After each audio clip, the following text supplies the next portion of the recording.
आप सभी लोगों के स्वागत करत ही अपने चैनल में और आप लोगों के बहुत ही मजेदार चुटकुला देहाती नाच गीत सुनावत है कि सुना बतिया हमार माथा करा जन खराब। सुना बतिया हमार माथा करा जन खराब। राजा तुह के ढकेलब कोठरिया में। राजा तुह के ढकेलब कोठरिया में। सुना बतिया हमार माथा करा जन खराब। राजा तुह के ढकेलब कोठरिया में। राजा तुह के ढकेलब कोठरिया में। करब सोरहो सिंगार फाटी छाती तुहार। करब सोरहो सिंगार फाटी छाती तुहार।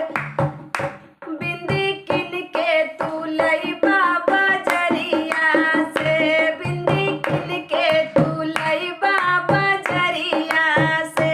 सुना बतिया हमार माथा कर जन खराब। राजा तुह के ढकेलब कोठरिया में।